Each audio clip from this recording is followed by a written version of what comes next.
the Big Ten has released the women's soccer tournament schedule, and only the top 10 teams are invited.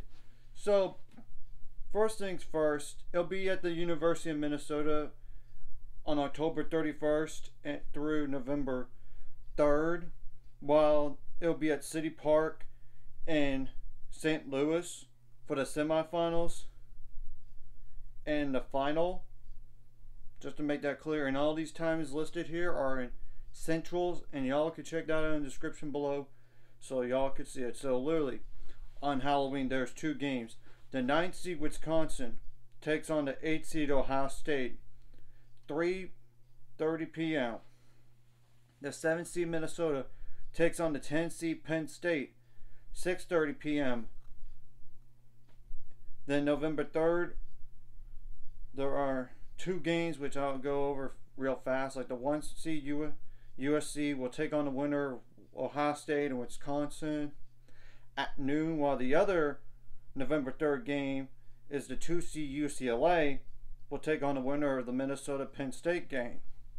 Now the other two quarterfinal games are on November 2nd.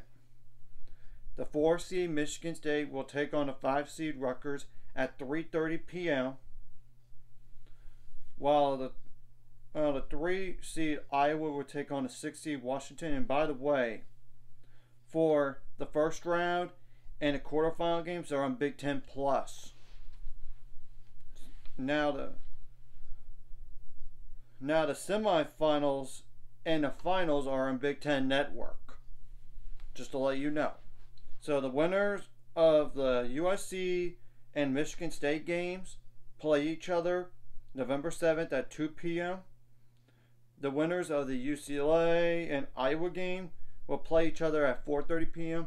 And then whoever wins those semifinal games will play on November 10th at noon. So I just want to go over that. And this is like the RPI prior to today's games, by the way. And yes, they did play games today.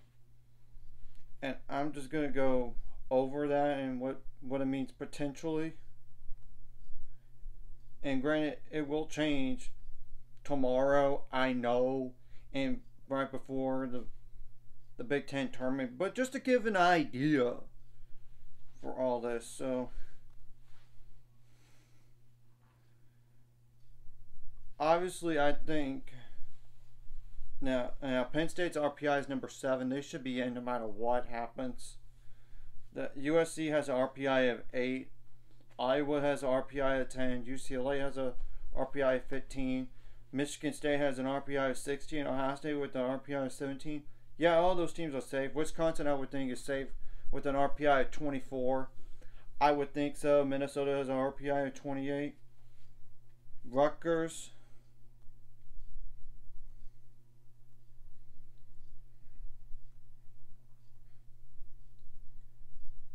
has an RPI, and I apologize for looking down because I cannot memorize all this stuff, has an RPI of 32, and Washington has an RPI of 40.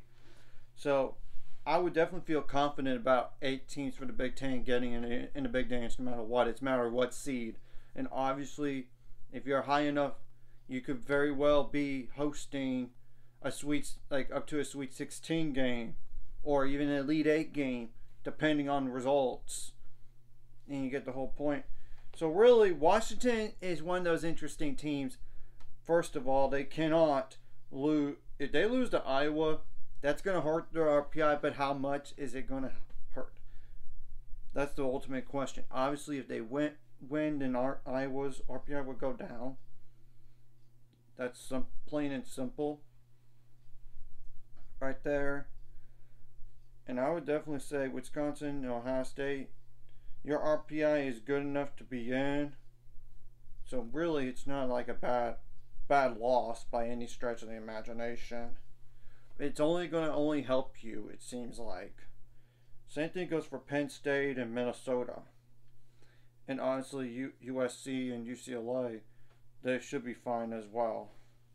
So nobody in the Big Ten is like totally in danger of missing the NCAAs. Maybe with the exception of Washington. That's the only one that's questionable. Obviously, if Rutgers were to lose to Michigan State, that would hurt them. But how much is going to hurt them, I don't know. So basically, you need, if you want to guarantee yourself a better spot, get to the semifinals, get to the finals. I mean, that's just telling the truth.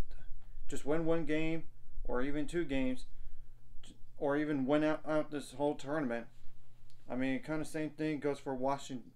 Washington, I think one win and then you're definitely in. I would think so. But we'll see. And all this. And I just wanted to go over the RPI because that does matter for the NCAA tournament too. I mean, that's the truth. And nothing has been released for like the top 16 stuff. But just to give an idea, like Iowa is on that list. Penn State, Michigan State, USC, UCLA, Ohio State. Yeah, those have implications in this tournament potentially down the line. But that's as of like October 16th. So we're going to have to wait and see what really happens. So anyways, if you like this content, hit the like and subscribe, and see you guys later on the road to 7 subscribers. Of course, ultimate goal is 1,000 more. So make money off this. Of course, like a video. Comment video really helps YouTube algorithm so more people see it. Sharing the video does help as well so more people can watch. And if you're watching and not subscribed, hit subscribe button to ring the notification bell as well. And granted, it may be worse and may be better after you see the RPI stuff, what I just said later on before the Big Ten tournament starts. So we're going to wait and see, and nobody is going to be a bid stealer. If there was a bid stealer, it's Washington. Yeah, really, that's the only one that's a bid stealer, as a definite bid stealer right there. Because the other ones, not really, to say the least. For the most part. Rutgers is another possibility as a bid stealer, but they're on the lower end of in the 30s, which is a good thing. Because if you were in the higher 30s, that would have been maybe a little bit more danger. So we'll have to wait and see what happens.